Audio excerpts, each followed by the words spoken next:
Marie-Noëlle Paquier, je suis la directrice d'Espace Gruyère et directrice également du fleuron de notre centre d'exposition, le Salon Suisse des Goûts et Terroirs. Alors, Espace Gruyère, c'est un centre d'exposition, de congrès, d'événements au sens large du terme. C'est un centre qui accueille aussi la patinoire communale de Bulle, avec des activités de glace dédiées aux écoles, dédiées au public, dédiées aux clubs locaux, clubs de patinage artistique et clubs de hockey. C'est un centre qui accueille notamment les expositions d'élevage agricole, qui a une très forte importance dans le canton de Fribourg. Et puis, c'est un centre qui a aussi créé ses propres événements dès son ouverture en 1998, à l'exemple du Salon Suisse des Goûts et Terroirs, à l'exemple du Salon de l'eau Aquaprogaz, Salon Bois, Technibois, Vestibule Vide Dressing, Salon des loisirs créatifs et du modélisme, et qui accueille en moyenne 300 manifestations par année.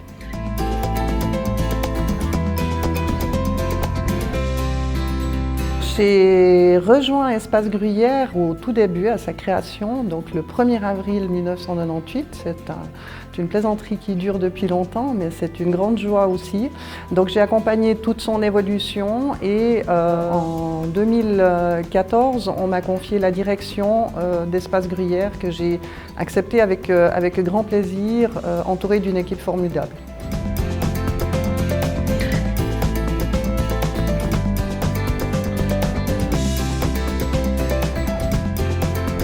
J'aurais envie de dire qu'elles m'ont toutes marquée, mais si je dois en citer une, c'est effectivement un événement qu'on a mis sur pied pour nos 20 ans, célébrer nos 20 ans en 2018.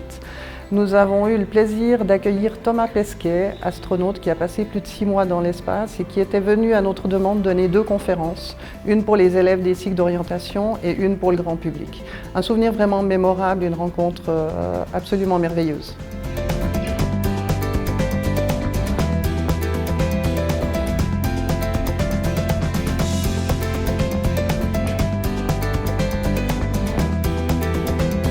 Alors on travaille beaucoup cette thématique déjà au travers de nos salons. On revient sur la notion de terroir et de produits de proximité. On a la notion du bois, on a la notion de l'agriculture et de l'élevage. Et puis on a aussi équipé avec une entreprise de la région notre toiture de panneaux solaires. Donc on produit de l'énergie solaire pour 140 ménages.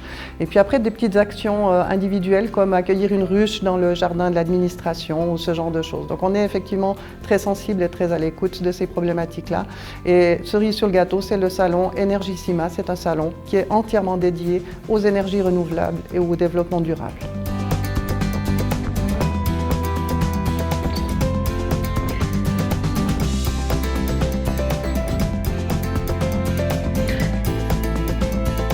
On a de gros défis à relever par rapport à la situation qu'on traverse actuellement. Effectivement, on va peut-être devoir se réinventer. On le fait à court terme pour offrir une alternative au Salon des Goûts et Terroirs, que ce soit à ses exposants comme à ses visiteurs, en mettant finalement sur pied une plateforme numérique destinée à la vente de bons cadeaux et de paniers gourmands. Effectivement, c'est difficile de déguster un saucisson de manière numérique. On essaye de trouver des alternatives et surtout de proposer des solutions au plus large public possible.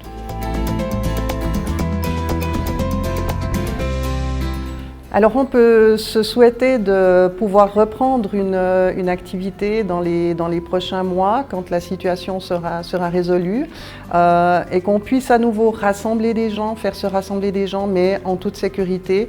Et nous on se réjouit de pouvoir se remettre au travail, d'être actifs et de proposer des événements qui font du bien tant à l'économie qu'au moral des gens.